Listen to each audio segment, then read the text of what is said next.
Hello, everyone, and welcome to another episode of Founders Grid, sponsored by Gaper.io. Today we have Ben. Ben is the founder of Intrado, and also Ben has recently written a book on transitioning to virtual and hybrid events. Ben, welcome to the show.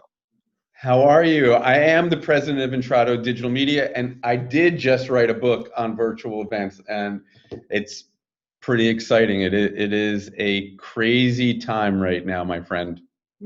So before we get to Intrado, if you can give us a brief on what you've been doing prior to Intrado. So I'm sort of a serial entrepreneur. I've been starting companies for the last 20 some odd years. I built a streaming company in 2004 that I exited in 2010. One of the first live streaming companies. Then did a digital health startup. Big believer in the healthcare space and digital. So obviously you can see everything I do has a digital focus to it. And in 2018, actually April 13, 2018, I became the president of Intrado Digital Media, which is a combination of acquisitions. An acquisition we did from NASDAQ, where we bought their PR business, streaming business, and hosting business. Yeah. We bought a company called InExpo out of Chicago, which is virtual events, and a media monitoring company out of Sweden called Notify. And so I have this 1,300 global employees who all have one mission every day, is to deliver mission critical communications for our customers. True. Amazing. And how's the journey been so far? The journey has been incredible.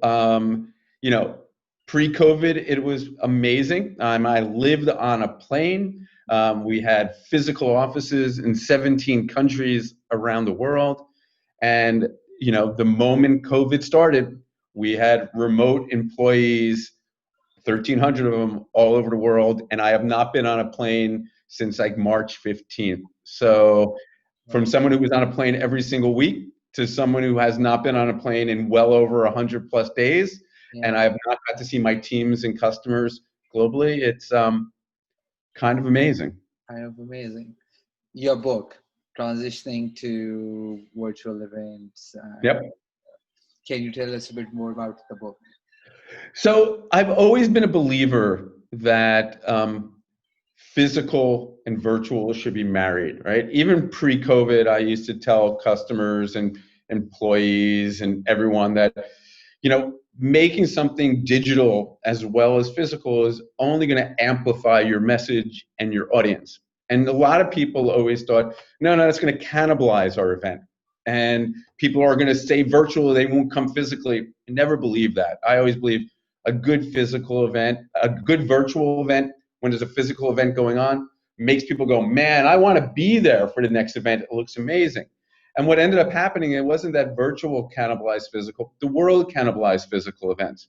So now that you have to move to virtual if you want to reach your audience, like you and I are today, you have to learn how to move virtually. And it's not as easy as just putting a camera up and giving a broadcast. Sort of like you and I were talking before, where we were saying like, hey, pre-COVID, my podcast used to be this length.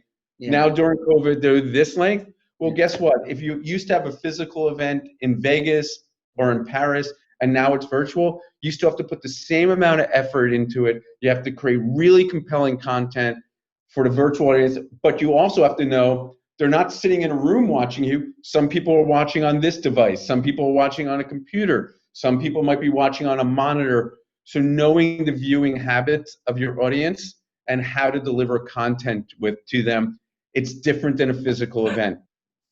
True. That's so true. So, which brings me to my question of trying to be relevant towards today's time, COVID, and especially you're managing a company of more than 2,000 people that distributed in 17 countries, right? So yep. How have you, for a company of this scale, how have you been able to manage keep the bonds between the team as well as looking after the mental health of them, and what practices have you adopted? Maybe top 3 pieces of advice that you can share? So one piece of advice, everyone, there is no such thing as not of too much communication. So first, everyone should over communicate. Yeah. There's three good things that we've been doing. One is I do a weekly video that I get 10 or 15 members of the organization globally to participate in. One, so they get to actually see the team. Two, they get to hear what's going on with your organization, make everything a little closer. Consistency, you can't miss a week. You got to do it every single week. I do it every Friday morning. It gets sent out at 9 a.m. Been doing it for a really long time. The team gets to feel involved. They get to hear what's going on in the business. They get to hear some fun things, and they get to meet virtually different members of the organization. That's one thing we do regularly. Second thing we do is lots and lots of team events, right? You have to be on video. We make it sort of mandatory in a lot of ways to be on camera and engage and communicate. We also do another live video every single week. Our name of our company is Intrado Digital Media, and we call it DM Me, and it is a live event for 30 minutes every single Tuesday and Thursday. We do it twice a week, where everyone logs on, and they can log on live or on demand, and we take questions. We bring in, whether it's someone to teach you meditation, someone to teach you cooking, someone, but somehow engage to break up the monotony of working from home. You know, when you work from home, you don't have the ability to say, I'm just going to walk down the street and have lunch, or, you know, go into the break room and have a conversation, or a conference room. So we want to break up the monotony of just sitting on your computer, being on calls all day, and having a moment to laugh, engage, take care of yourself mentally and physically. And I think that's one of the keys. All right. So last question, in regards to any three pieces of advice you would give to the managers and other founders, how to go through the pandemic and not overburn the teams. All right. One is, like I said before, communicate with your teams. Be open and honest and real. Let them know what you're going through in your life, and ask people, right? Here's like the one thing that I personally do is every day or every week, I take 15 or 20 employees in the organization, and I reach out to them and have a conversation, a scheduled call, just a check-in. And I have everyone on my leadership team do the exact same thing to multiple members of the team, employees, and even the customers. You have to talk to your teams. And I think that's the number. If you're a startup CEO, founder, if you're part of a bigger company, don't assume that they understand what's going on. Communicate, talk to them, have a one-on-one conversation. There is nothing better. Get to know everyone and make it partially business and partially personal.